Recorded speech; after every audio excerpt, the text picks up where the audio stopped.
Hello मेरे प्यारे बच्चे। आज हिंदी में हम पाठ नंबर 5 स्वराज की नींव विष्णु प्रभाकर ने लिखा एक एकांकी हम आज ऑनलाइन टीचिंग में पढ़ेंगे, क्योंकि स्वराज की जो नींव थी वो 1857 का जब विप्लव हुआ था, तो उस विप्लव के कारण ये स्वराज की नींव रानी लक्ष्मीबाई ने अपनी झांसी नहीं देने के निर्णय पर ये रखी थी। अभी मैं आपको नींव के बारे में थोड़ा बताऊं तो नींव का मतलब होता है जो हमारे घर के आगे जो टेरेस जैसा होता है। चुना जमाने में आप देखेंगे तो वो नलिया वाला हाउस था, मकान था, उस पर पानी का जो खास करके मॉनसून के टाइम जो पानी है वो पानी निकालने के लिए एक छोटी सी पाइप रखी जाती थी, उनको नींव बोलते हैं। और 1947 से पहले हमारे देश में अंग्रेज लोग राज करते थे और उसी टाइम हमारा देश आज़ाद नहीं था, और उसी आज़ादी के प्राप्त करने के लिए कई स्वतंत्र सेनानी ने अपने जान भी गंवाए। इसमें हम देखें तो ये रानी लक्ष्मीबाई भी सबसे अच्छा काम करके उन्होंने अपनी झांसी नहीं देने का एक बहुत बड़ा विकल्प अपने पास रखा था। और ऐसे रानी लक्ष्मी के बारे में यहाँ विष्णु प्रभाकर ने, जिनका जन्म मुजफ्फर जिले के मिरनपुर गांव में हुआ था, वो सबसे पहले अपने साहित्य के लिए बहुत रुचि रखते थे।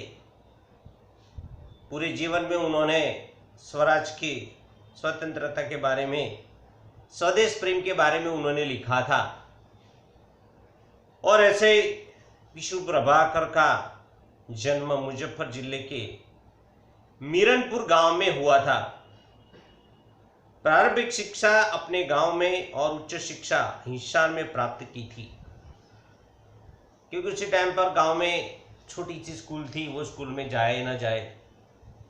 लेकिन विष्णु प्रभाकर ने अपना प्राथमिक शिक्षण अपने गांव में और उच्च शिक्षा उन्होंने अपने जिले में हिसार में प्राप्त की थी।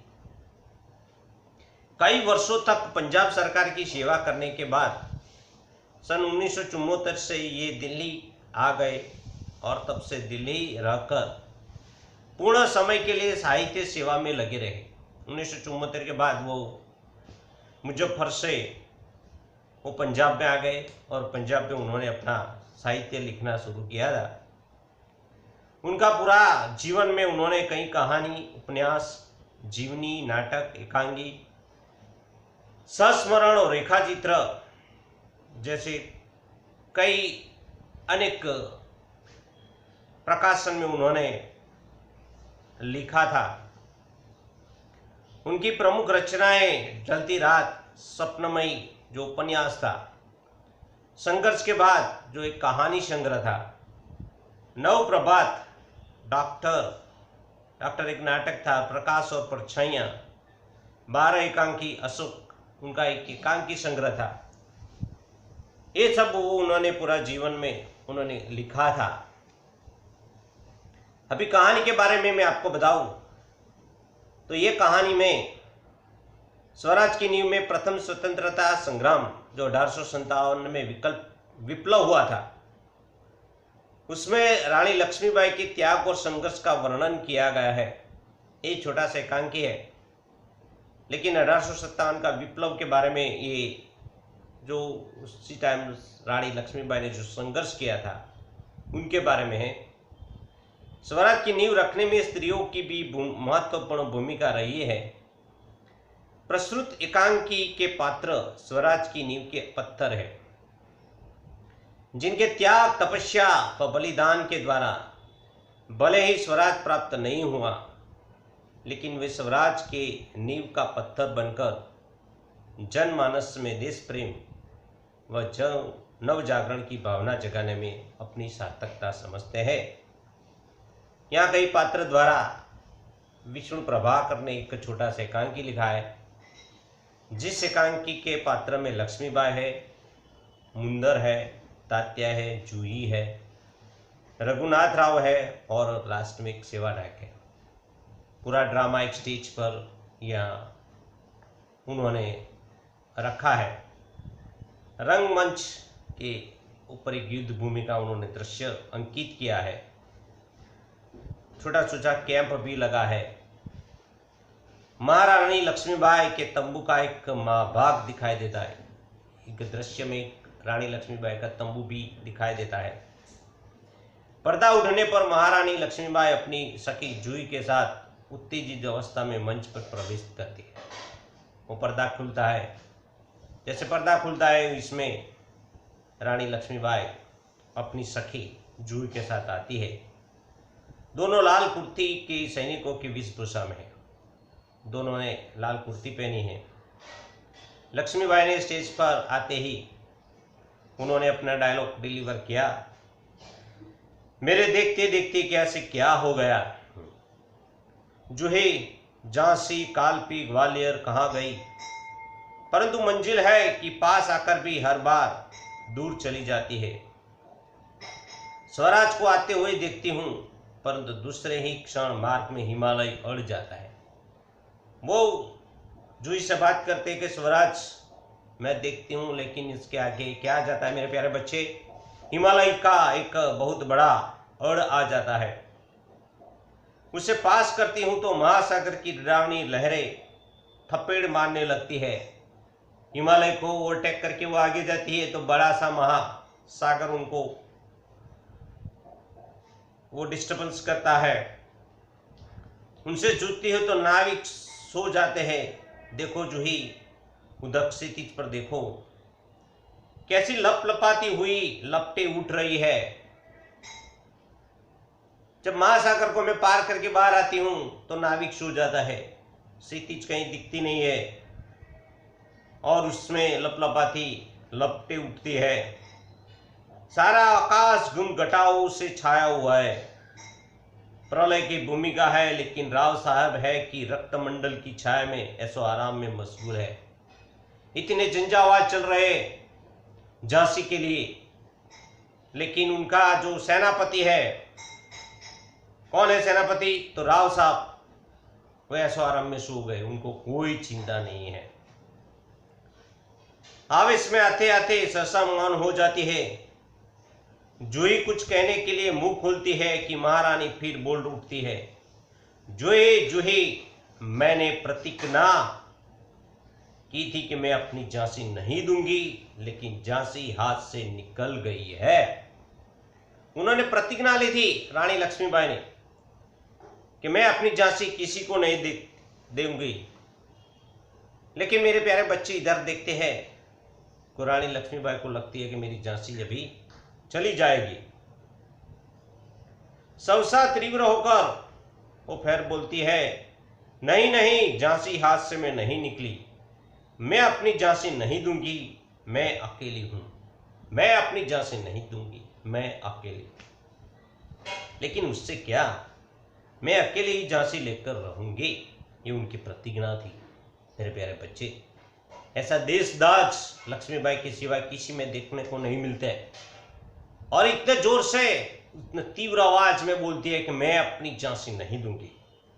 जूही, कौन कहता है आप अकेले हैं महारानी, आप तो गीता पढ़ती है, फिर यह निराशा कैसी। जो इनकी जो सखी है वो महारानी को समझाती है, महारानी आप तो गीता पढ़ते हैं, तो आप में निराशा नहीं होनी चाहिए।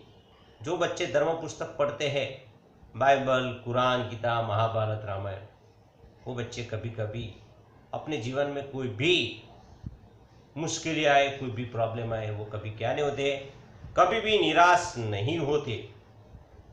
लक्ष्मीबाई, मैं निराश नहीं हूँ, मैं जानती हूँ कि झांसी लेकर रहूंगी, लेकिन क्या तुम नहीं जानती कि उस दिन बाबा गंगादास ने मुझसे क्या कहा था, मैं अपनी झांसी लेकर तो रहूंगी, लेकिन एक दिन मुझे बाबा गंगादास ने कहा था, जब तक हमारे समाज में छुआछूत और ऊंच नीच का भेद नहीं मिट जाता, जब तक हम विलास प्रियता को छोड़कर जन सेवक नहीं बन जाते, तब तक स्वराज नहीं मिल सकता।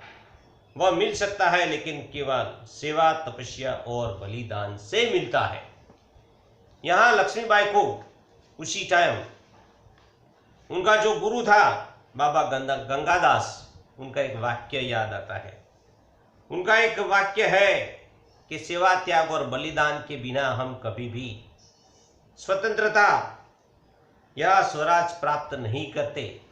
स्वाध्याय में भी आपको ये प्रश्न मिलेगा, बाबा गंगादास ने रानी लक्ष्मीबाई से क्या कहा था। इनका जवाब मेरे प्यारे बच्चे यहाँ पेज नंबर 15 पर लास्ट पैराग्राफ में आपको मिलेगा। जूही, लेकिन महारानी, उन्होंने यह भी तो कहा था कि स्वराज प्राप्ति से बढ़कर है स्वराज की स्थापना। जूही ने उनको एडवाइस दिया कि बाबा गंगादास ने यह भी कहा था कि only Swaraj is not important, Swaraj की नींव is very very very important.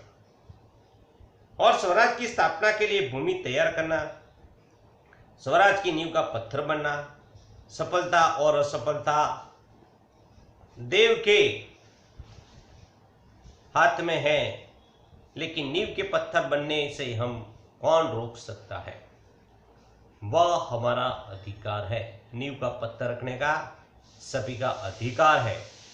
Lakshmibai मुस्कुराकर, शाबाश मेरी कर्नल, तुम लोगों से मुझे यही आशा है। जिस स्वराज की नींव तुम जैसी नारियां बनने जा रही है, वह निश्चय ही महान होगा। तो अब जूही भी स्वराज की नींव में ऐसी नारियां बनने चाहती थी। वह निश्चय ही महान होगी। मुझे इस बात की चिंता नहीं है कि यह मेरे जीवन काल में आता या नहीं आता, लेकिन मुझे इस बात का दुख अवश्य है कि हमारे पास शक्ति है, फिर भी हम दुर्बल है। हमारे पास तात्या जैसे सेनापति है, फिर भी हमारी सेना में अनुशासन नहीं है। तात्या टोपी की बात करते हैं, जो उसी टाइम एक अच्छा सेनापति के रूप में सबके मन में उनका एक अच्छा चित्र था। फिर भी हमारी सेना में अनुशासन नहीं, हमारे पास ग्वालियर का किला है, फिर भी हम कुछ नहीं कर पा रहे। क्यों, जानती हो क्या जूही? जानती हूँ महारानी, अभिलाषता में डूब गए। तभी मुस्कुराकर हुई मुंदर वहां प्रवेश करती है। ये दोनों बात कर रहे थे, वहां पे दूसरा पात्र आता है जिसका नाम है मुंदर। मुंदर कौन कहता है कि हम विलासिता में डूब गए हैं? विलासिता में डूबे हैं राव साहब, बांद्रा के नवाब सेनापति तात्या। जूही, सहसा नहीं, सुंदर सेनापति नहीं।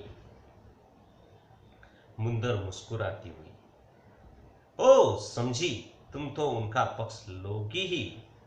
कौन लेगी? जूही। किसका पक्ष लेती? राव साहब का। जूही दृढ़ स्वर में, मैं उसका पक्ष नहीं लेती, लेकिन जो तथ्य है उसको छिपाया नहीं जा सकता। सरदार तात्या राव साहब को अपने तन मन का स्वामी मानते हैं। मुंदर, और तुम उनको अपने स्वामी मानते हो, तो तात्या है वो स्वामी को अपना क्या मानते हैं? तो उनको अपना, यहाँ पे लिखा है ऐसा, सरदार मानते हैं, उनको स्वामी मानते हैं। और जूही जो लक्ष्मीबाई की सखी थी, वो स्वामी को अपना स्वामी मानती है। हाँ, मैं अपने स्वामी मानती हूँ और मानती रहूंगी, लेकिन उनसे भी अधिक मैं महारानी को अपना स्वामी मानती हूँ, और महारानी से भी बढ़कर मैं अपने देश को अपना स्वामी मानती हूँ। देखो जूही का विचार कितना अच्छा है। वो स्वामी को तो अपना स्वामी मानती है, लेकिन वो बोलती है मैं उससे भी अधिक रानी लक्ष्मीबाई को अपना स्वामी मानती हूँ, और उनसे भी अधिक मेरे प्यारे बच्चे किसको स्वामी मानती है? तो अपने देश को वो स्वामी मानती है। देश के लिए मैं सरदार को भी ठुकरा सकती हूँ, ठुकरा चुकी है। मुंदर शक पकाकर, जूही तू तो नाराज हो गई।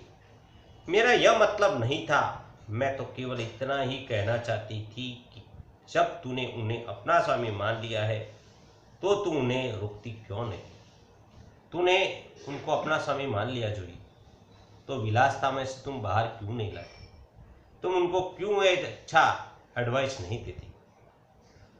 लक्ष्मीबाई, जूही ने उन्हें रोका है। मुंदर, मैं जानती हूँ जब राव साहब के कहने पर तात्या उसे नाचने के लिए बुलाने को आए थे तो उसने उनको बुरी तरह धुतकार दिया था। जूही को उन्होंने नाचने के लिए भी आमंत्रण किया था, लेकिन उनको मालूम था विलासता का एक दृश्य खड़ा करने के लिए राव साहब मुझे बुला रहे, तो उसी टाइम जूही ने भी ना बोल दिया था। जूही, हाँ रानी, मैं स्वराज के लिए नाच सकती हूँ, बराबर नाचती रही हूँ, पर विलासता में डूबने के लिए अपनी कला की किसी के गले की फांसी नहीं बना सकती। मैं देश के लिए नाच सकती हूँ, स्वराज के लिए नाच सकती हूँ, लेकिन ऐसे फालतू आदमी के सामने मैं नहीं नाच सकती। जो मुझको ऐसा करने के लिए कहते हैं उनको मैं ठोकर ही मार सकती हूँ। जो मुझे ऐसे लोग है तो उनको मैं ठोकर मार के चली जा सकती हूँ। लक्ष्मीबाई दीर्घ निश्वास लेकर, ठोकर ही तो नहीं मार सकती जूही, यही दर्द तो हमें कचोट रहा है। अगर ठोकर मारकर हम उनकी मदहोशी दूर कर सकते तो बात ही क्या थी। जूही, भाई साहब, मैं औरों की बात नहीं जानती, मुझे आज्ञा दीजिए, मैं ठोकर मारने को तैयार हूं। मुंदर, और मैं भी तैयार हूं भाई साहब, चलो हम सब चलकर उनकी नींद हराम कर दें। किसकी नींद? तो राव साहब की, जो विलासता में डूबे हैं। तो यहाँ मुंदर, जूही और लक्ष्मीबाई तीनों ने ऐसा बोला कि हम जाकर राव साहब का जो नींदर है उनको नींदर को हराम कर देंगे। लक्ष्मीबाई, नहीं मुंदर, हम उनकी नींद हराम नहीं कर सकते। अब तो दुश्मन की ठोकर ही उनको उस नींद से जगा सकती। हम क्यों जाए उनके पास, राव साहब के पास? उनकी नींद हम क्यों हराम करें? जब दुश्मन उस पर हमला करेंगे तो वो खुद ही खुद उनकी नींद क्या हो जाएगी मेरे प्यारे बच्चे? हराम हो जाएगी। जूही, दुश्मन की ठोकर, यह आप क्या कह रही हो? लक्ष्मीबाई, हाँ जूही, दोस्त को ठोकर अविश्वास की खाई को और भी चौड़ा कर देती है। लक्ष्मीबाई उनके समझाती है कि दोस्त की जो ठोकर होती है वो अविश्वास क्यों खाई को और बड़ा कर देती है। क्या तुम नहीं जानती कि हम एक दूसरे को किस दृष्टि से देखते हैं? उन्होंने बोला कि जूही, तुम नहीं जानती हम एक दूसरे को किस अवस्था में किस दृष्टि से हम देखते हैं। क्या ऐसी स्थिति में मेरे कुछ कहने से शंकाओं की घटा और भी गहरा नहीं हो सकती? उन्होंने कहा कि ऐसे वक्त में हम एक दूसरे पर शंका करेंगे तो ये हमारी शंका एक गहरी क्या बन जाएगी? तो घटा बन जाएगी। मुंदर, भाई साहब ठीक कहते हैं, शंकाएं अविश्वास पैदा करेगी और उस अविश्वास से उत्पन्न निराशा को दूर करने के लिए पायल की झंकार और झनक उठेगी। श्रीखंड और लड्डुओं पर जान देने वाले ब्राह्मणों के आशीर्वाद का स्वर और भी तेज हो उठेगा। सहसा कहीं दूर तोपों का स्वर उठता है। जब जूही, मुंदर और लक्ष्मीबाई ऐसी बात कर रही थी राव साहब के बारे में कि वो ब्राह्मण है और ब्राह्मण का स्वर कभी भी तेज हो उठता है, उसी टाइम कहीं से दूर से तोपों का आवाज आ रहा है। लक्ष्मीबाई और जूही तो अगर तात्या को खोज सके तो तुरंत उन्हें यहाँ आने के लिए कहा और जूही को वो आदेश देती है कि जूही, तुम जाओ और तात्या आपको जहाँ भी मिले उनको मेरे पास खड़ा कर दो। जूही, खोज क्यों नहीं सकती? आपकी आज्ञा होने पर मैं उन्हें पाताल से भी खींच कर ला सकती हूँ।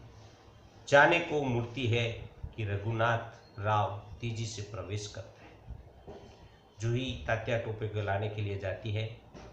उसी टाइम रघुनाथ राव वहां पे आते हैं। महारानी, आपने सुना? लक्ष्मीबाई, क्या रघुनाथ? रघुनाथ राव, महारानी, जनरल रोज की सेना ने मुरार में पेशवा की सेना को हरा दिया। वो आके रानी लक्ष्मीबाई को संदेश देता है कि जनरल रोज जो अंग्रेज है, उनकी सेना ने मुरार में पेशवा की सेना को हरा दिया है। जूही कांपकर, क्या पेशवा की सेना हार गई? लक्ष्मीबाई, पेशवा की सेना हार गई, यह अच्छा है, अब पेशवा की आंखें खुलेगी। रघुनाथ, अपनी सेना को तैयार होने की आज्ञा दो। रोज ग्वालियर किस किला नहीं ले सकेगा। रघुनाथ, मैं जानता हूं वह कभी कभी ले सकेगा। मैं अभी सेना को कुछ के लिए तैयार करता हूं, केवल आपको सूचना देने के लिए आया था। और वहां से जाता है। वो रघुनाथ है जो सर सेनापति है, वो बोलता है, वो कहता है कि मैं अपनी सेना को कुछ करने के लिए ऑर्डर देता हूं। लक्ष्मीबाई और जूही, तुम भी जाओ, लेकिन ठहरो साहब, शायद सेनापति तात्या इधर ही आ रहे हैं।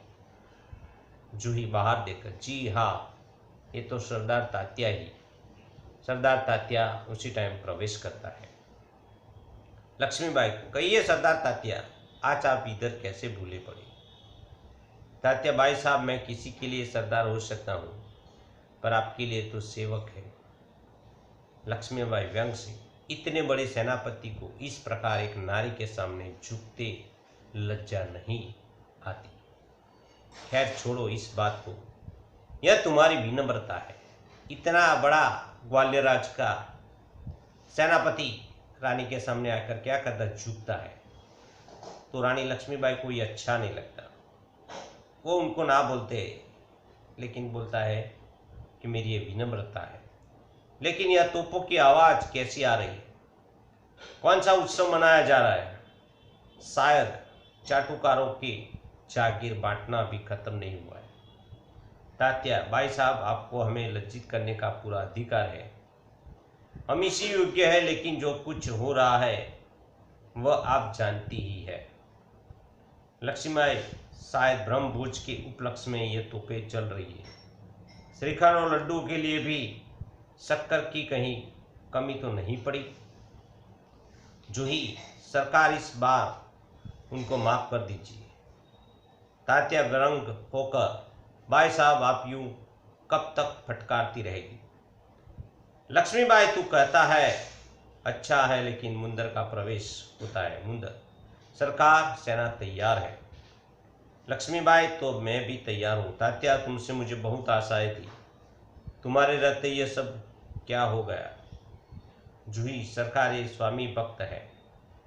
लक्ष्मीबाई, लेकिन आज हम देशभक्तों की आवश्यकता है, स्वामी भक्त की यहाँ आवश्यकता नहीं है।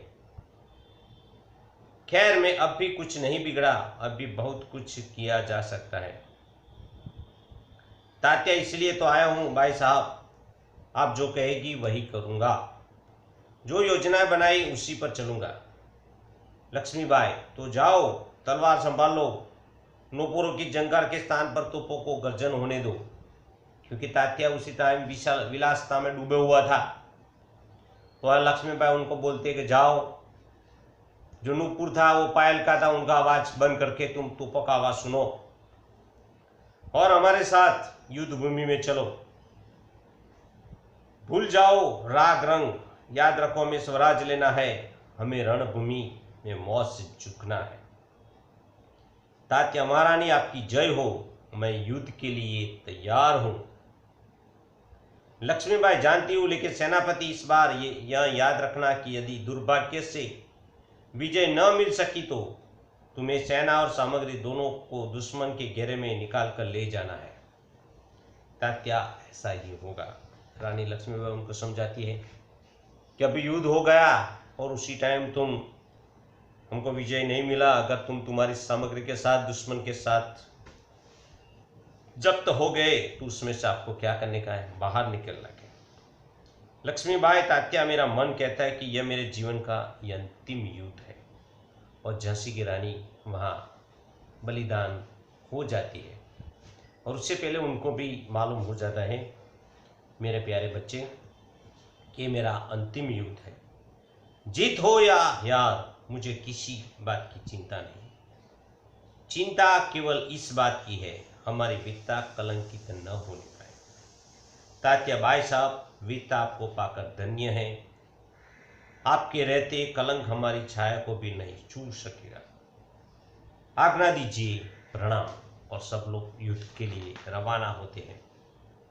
लक्ष्मीबाई, प्रणाम तात्या, मैं सीधी युद्ध भूमि में जा रही हूँ। देर न लगाना। तात्या चला जाता है। मुंदर सरकार, आज मैं बराबर आपके साथ रहूंगी। जूही और तोपखाना मैं संभालूंगी।